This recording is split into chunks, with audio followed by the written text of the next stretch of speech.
Check, check. Hello, hello. Good morning, everybody. Benjamin here. I just wanted to do a video I was thinking about this morning. I've talked a little bit about this before. These are very unsexy topics, I know, and nobody wants to watch them. You don't want to watch this type of stuff until you're in it, right? Fair enough. Fair enough. So let me say, like I have to say, I'm not trying to bash anybody, okay? Again, may Lord have mercy on us all for the sins that we commit. Against each other and against ourselves, against our God, right? God have mercy on us. The topic, though, about how to not lose your house in the divorce as the husband, okay? And already I know that sounds really bad, but hang with me. Hang with me. This has much more to do with social reasons than it does anything else. And let me give you an example. Is that any better? No. Okay. Give me an example of this. And I'm going somewhere with this. So hang with me. I'm just going to do a few minutes here. That's it. How to know that your divorce is coming, when you look back on it, is pretty obvious, but you don't know that at the time, right? And so when your spouse, and again, this comes back to the home, the domicile where you were raising your kids together, okay? And if you want to keep it and you have any shot of keeping it, there's just some things to know that this is coming, and then this, if you have a shot at keeping your home, this is what you should do. And again, I'm not ragging on anybody, especially my ex, okay? God bless her. I hope she's doing very well. And I'm hearing these stories all the time, okay? When your spouse starts spending more time with single mothers, whether it be at work, church, that's a big one, things like this, versus hanging out with other wives and people that are, struggling in their marriages, but they're moving forward and they're trying and they're figuring it out. Wives tend to surround themselves with other wives that are, working on things, and they tend to rag about their husbands, but nevertheless, they're struggling forward in their marriages and their relationships, versus, like a single mother. And Lord knows how she got there. Okay, God forbid. But when your spouse starts surrounding themselves with those people, they're laying the runway. They're laying the runway for where they're going to land after a divorce. They're going to land in the company of these people. Just an observation. I'm not saying right or wrong or anything, but this is an observation that happens over and over again, where, hey, my single mom friend, she's got this house, she got it in the divorce, and oh yeah, he has to pay, $1,500 in child support and $600 in alimony every month, type of thing. And these ladies talk about this, and so, and these. They're not cut and paste. They're all different. All divorces are different. How much child support and alimony you have to pay is all different. Okay, but one common thread is somebody gets to keep the house, usually it's the mother. Okay, so they're paving the runway for where they're going to land. They're going to land in the company of mothers that have inherited houses and finances from their marriage, and some of them maybe from 2 marriages, right? And so it can be very lucrative to be divorced. It can be, right? So this is the bed that they're making. They're starting to make it while they're in the relationship with you, to have a jump off point. And then when they jump off into the divorce abyss and they jump off, they have a company of people to land in, and validation or support, babysitters to help they watch each other's kids, these type of things, right? You get what I'm saying? Okay? So when the jump off happens, and because it's very ingrained in us. This is the Titanic sinking, right? Women and children leave first, okay? Which, hey, fair enough. That's how things are. So when the divorce happens, they're really unlikely to, if you guys can't agree on things, okay?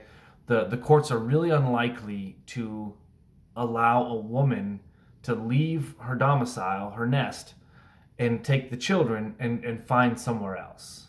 Okay? That's, though this is becoming more common, it's still not prevalent. Okay? So if your spouse says, I need a break, I need you to leave, I need you to move out, that's not what's happening. They're trying to set the grounds for where they're going to land during the divorce or after the divorce. Okay, they don't need a break. They know what they're going to do. You just don't know it yet. So, something that I realized, and I was talking to a pastor friend during my divorce while this was all going on, I couldn't understand who is going to take care of my wife and child. That's my job, that's my duty. And even though I'm a normal person with a normal salary, I was never out there crushing it in the business world or anything. I still felt it was if there's anything that I felt like I did right, it was like, I want to take care of my wife and kids. I want to make sure she can stay home to raise our child and keep the mortgage going and stuff like this. So if there's anything I did right, or that I felt like I had the market cornered on, it was that. I want to provide, right? Protect and provide. And beyond that, I admit I didn't do well. What were the emotional cues? What could I have said different? How could I have been more compassionate or loving or caring? I didn't have the capacity. I couldn't get that right? Admittedly. But those things, protect and provide, I can do that, right? And so that's one thing I took very, very close to heart. And so as a loving husband and father, you can't conceive of putting that person that you love out. You can't conceive of them moving out and having to find an apartment or find a place. Now, because of the breakdown of the families in America over time, most people don't live near family, grandparents, parents, things like that. If you have grandparents and parents around, hey, I'm going to go stay with my mother. Hey, I'm going to go stay such and such a place. I'm going to go stay with grandparents, family members, whatever. But because we don't really have that a whole lot in the West, somebody has to move, right? And so the dad takes it upon himself. Well, I don't want to put them out because you have that provider mentality.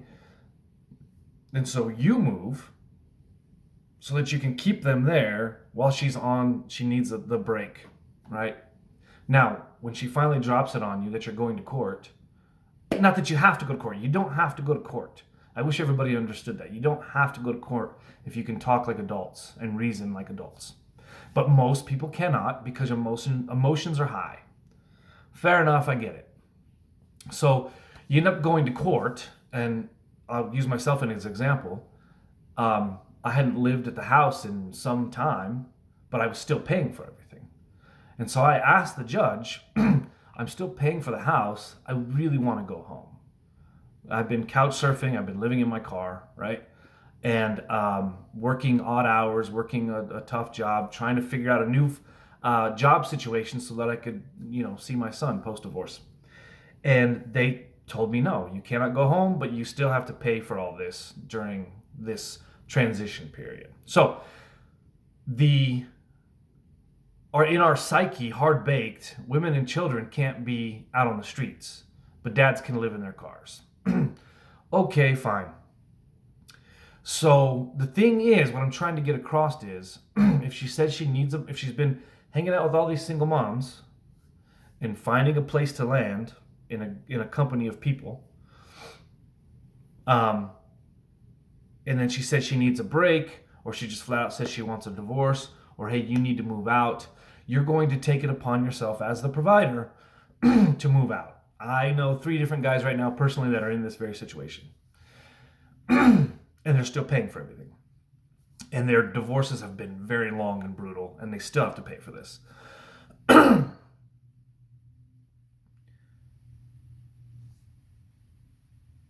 if those cues, those pre-divorce cues are happening, groups of single mothers surrounding your spouse, they all live in the houses they got from the divorce. They're all getting paid. And I'm not trying to be mean. I'm just saying this is reality, okay? And she needs a break. She needs you to move out for whatever reason. You will not, if you try to come back to your house on the balance of probabilities, you will not be allowed back, okay? So here's the stance to take. Because you're probably going to have to sell the house anyway. During the transition period, married to divorced, if she wants a break or she wants to go find herself, whatever it is, she needs to move out. And I take a firm stance on this at this point. I didn't understand it before. I understand it now. She needs to move. Do not move from your house. Do not leave, okay? Because you will not be allowed back in. And you don't have to have any history of abuse, domestic violence, yelling, screaming, throwing things.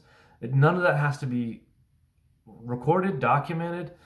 You could be a great father. I say this before. I mean, I'm not a shiny example, but I've never been a bad father. I'm not super dad, but I've never been a bad dad. And I couldn't understand why I can't go home. I'm not an abusive person. I don't yell. I don't cuss. I don't throw things. I don't hit anybody. I don't understand why I can't go home. And I will never understand that. That will never make sense to me.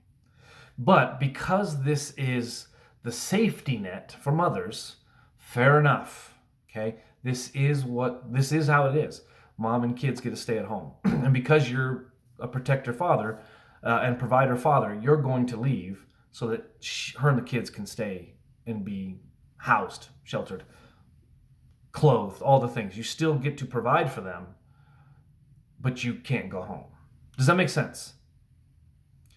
And so what you learn the hard way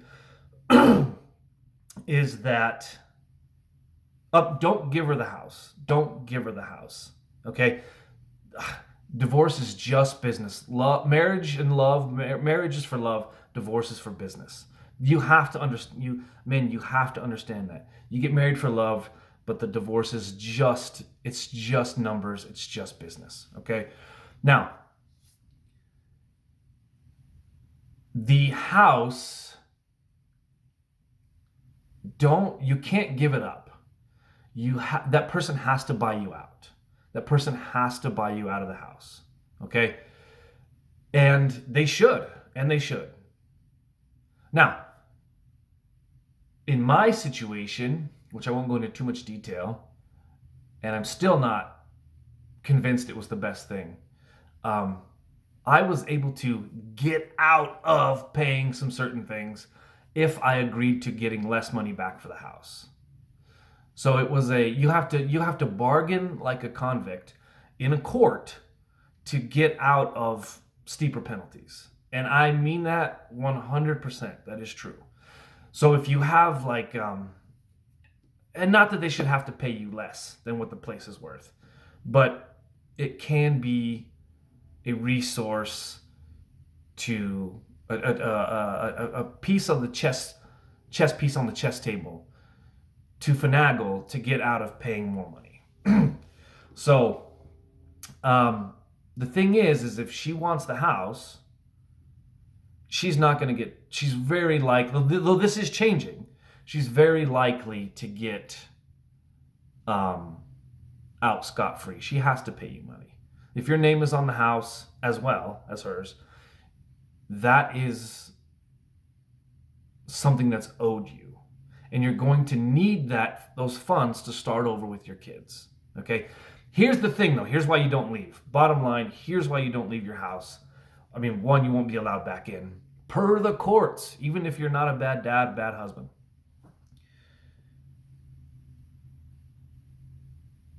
You will likely not be able to buy another house.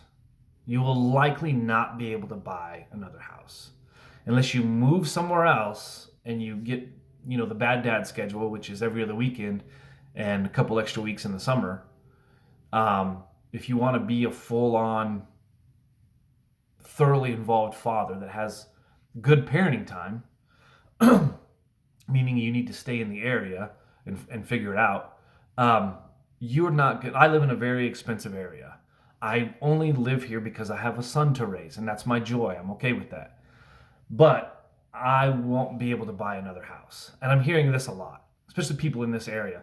Oh, I bought back in 2012. I bought back in, 2008. I bought this house back in whenever. And everybody's saying like, oh, I could never buy this house now, right? And so now, 2024, 2025, moving forward, prices aren't going to get any better. Housing prices aren't coming down. Okay, they're not going to. We might get some percentage points down, but inflation isn't stopping. It's going to continue to grow.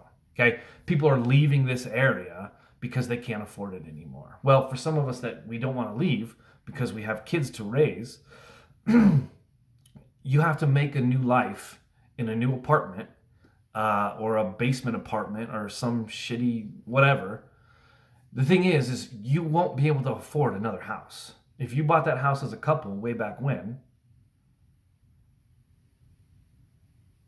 if you're a normal person like I am, making a normal salary, you're not going to be able to buy another house. Okay, not to say it's impossible, not to say you can't change your stars, as it were, but it's very, very difficult. So those are two things. You won't be able to go back to your house, and if you agree and leave, and you're not going to be able to buy another house post divorce. Not as likely, let's say. So, keeping that in mind, with as much love and compassion and grace, God help us, that you can, I do believe that if that person wants out of the relationship, you don't need to be the bigger person and move and find a shitty apartment or live in your car or couch surf so that other person can be comfortable and maintain their life. They want out. They need to figure something out. Okay. And I do think that dads should keep their houses. I think they should be able to. I think they should be able to by law. That person wanted out and they're forfeiting that right to be housed by you, then they need to leave. Bottom line. And they need to find something else. And you can help them do so in the process.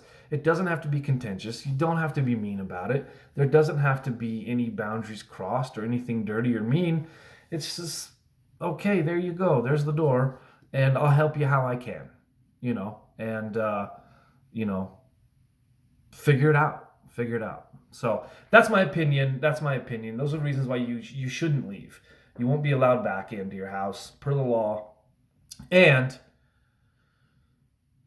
you're highly unlikely to be able to afford anything else after a divorce. And you'll have to buy her out, but if you can do it, if you can swing it, and if you can't, the courts will just make you divide the assets. You'll have to sell off the property and the house and split it and go your separate ways. If you can't come to an agreement, or you can't afford to buy that other person out, the courts will make you, if you can believe that, they'll make you sell the house. And you'll have to just split the assets. That is wild to me. I don't know why anybody loves divorce culture like they do. It's just mind-blowing to me.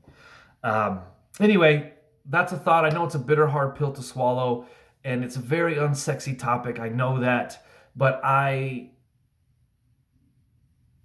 have lived it. And also, I'm just seeing it all the time. I'm hearing about it all the time.